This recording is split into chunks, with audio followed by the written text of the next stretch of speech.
Hi అండి. Welcome back to happy recipes. నేను మీ స్వప్నని. ఈరోజు వీడియోలో ఒక మంచి హెల్తీ ప్రోటీన్ దోస చూపిస్తున్నానండి. చాలా సింపుల్‌గా చేసుకోవచ్చు.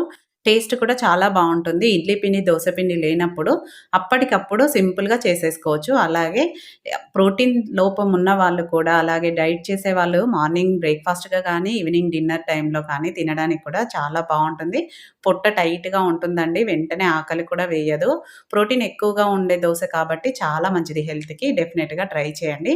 లేట్ చేయకుండా వీడియోలోకెళ్ళి చూసేయండి. దీనికోసం ముందుగా ఒక మిక్సింగ్ బౌల్ తీసుకొని దాంట్లోకి ఒక కప్పు బెబ్బర్లు వేసుకుంటున్నాను. అలసందలంటారు కదండీ! అవి. మీ దగ్గర వైట్‌వి ఉంటే వైట్ వేసుకోండి. నేనైతే ఇక్కడ రెడ్ కలర్‌లో ఉన్నవే వేసుకుంటున్నాను. అలాగే దాంట్లోకి అరకప్పు పెసర్లు వేసుకోండి. పెసల్లో ప్రోటీన్ అనేది చాలా ఎక్కువగా ఉంటుందండి. కాబట్టి అరకప్పు పెసళ్ళు, అలాగే అరకప్పు శనగలు, నల్ల శనగలు అంటాం కదా! వాటిని కూడా ఒక అరకప్పు వేసుకోండి. అలాగే అరకప్పు బియ్యం కూడా వేసుకొని, 2 ఎండుమిరపకాయలు, అలాగే దీంట్లో నేను ఒక 4, 5 బాదాము, మెంతులు కూడా వేసుకున్నానండి. ఇవన్నీ వేసుకొని బాగా శుభ్రంగా కడుక్కోవాలి. ఒక 4, 5 సార్లు బాగా కడుక్కున్నాక అవి మునిగే వరకు నీళ్లు పోసి నైట్ అంతా నానబెట్టుకోవాలి. ఇది ప్రిపేర్ చేసుకోవడానికి మీరు నైట్ చేసుకునేటట్టయితే మార్నింగ్ నానబెట్టుకోండి. మార్నింగ్ చేసుకునేటట్టయితే నైట్ నానబెట్టుకోండి. నేనిక్కడ నైట్ అంతా నానబెట్టి మార్నింగ్ బ్రేక్‌ఫాస్ట్‌గా చేస్తున్నానండి. చూడండి, మార్నింగ్ లేసేసరికి ఇవి కొంచెం లావుగా ఉబ్బుతాయి కదా! కాబట్టి ఈ విధంగా అయ్యాయి. ఇప్పుడు దీంట్లోంచి వాటర్ అంతా తీసేసి ఒక 2 సార్లు శుభ్రంగా కడుక్కోవాలి వీటన్నిటిని. ఎండుమిరపకాయలు వేయడం వల్ల టేస్ట్, ఫ్లేవర్ చాలా బావుంటుంది. డెఫినిట్‌గా వేయండి. ఎక్కువ అవసరం లేదు. 2 వేసుకుంటే సరిపోతుంది. ఇలా బాదం మనకు నానిపోయింది కదా! బాదం నుంచి పొట్టును తీసేసుకోవాలి. మీరు కావాలంటే డైరెక్ట్ అలానే వాడేసుకోవచ్చు. కానీ నేనైతే వీటిలోంచి పొట్టును తీసేసుకుంటున్నాను. మనకు నానింది కాబట్టి పొట్టు ఈజీగానే వస్తుంది. చాలామంది పిల్లలు బాదాం తినరు కాబట్టి ఇలా దోసలో, ఇడ్లీలో మిక్సీ పట్టి వేసుకున్నా కూడా చాలా బావుంటుంది.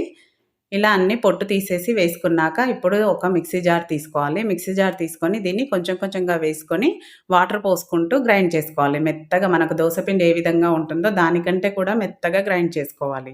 మొత్తం అంతా ఒకేసారి వేయొద్దండి. మనకు జార్‌లో ఎంతవరకు పడతదో అంతే వేసుకొని కొంచెం కొంచెం వాటర్ వేసుకొని మెత్తగా గ్రైండ్ చేసుకోవాలి. మీరు కావాలంటే దీంట్లో మిక్సీ పట్టేటప్పుడు రాగి పిండి వేసుకోవచ్చండి. ఒకవేళ మీ దగ్గర రాగులు గనక ఉంటే నైటే రాగులు కూడా ఒక అరకప్పు నానబెట్టుకోండి. చాలా మంచిది ఈ ఎండాకాలంలో. ఇప్పుడు ఈ విధంగా వీడియోలో చూపిస్తున్నట్టు మెత్తగా గ్రైండ్ చేసుకొని ఒక మిక్సింగ్ బౌల్‌లోకి వేసేసుకోవాలి. ఇప్పుడు మిక్సీ జార్‌లో కొంచెం వాటర్ వేసుకొని, వాటర్ కూడా వేసేసుకోవాలి. రుచికి సరిపడా ఉప్పు వేసుకోవాలండి. మనం ఇక్కడ ఎలాంటి సోడా కూడా, పెరుగు కూడా ఏమీ వాడట్లేదు. డైరెక్ట్ వీటితోనే దోస వేసేసుకుంటాము. ఉప్పు సరిపడు వేసేసుకొని మొత్తం అంతా కలిసేలాగా కలుపుకోవాలి. బ్యాటర్ అనేది ఈ విధంగా ఉండాలి. మరి చిక్కగా ఉండొద్దు, మరి లూజ్‌గా ఉండొద్దు. దోస బ్యాటర్ లాగానే ఉండాలి. ఇప్పుడు బ్యాటర్ రెడీ అయిపోయిందిగా. స్టవ్ పైన దోస పాన్ పెట్టుకొని ఒకసారి తుడిచేసుకొని ఫ్లేమ్‌ని లో ఫ్లేమ్‌లో పెట్టుకొని, పాన్ వేడయ్యాక లో ఫ్లేమ్‌లో పెట్టుకొని మాత్రమే దోస వేసుకోవాలి. చూడండి, ఇలా వీడియోలో చూపిస్తున్నట్టు ఈ విధంగా వేసుకోవాలి.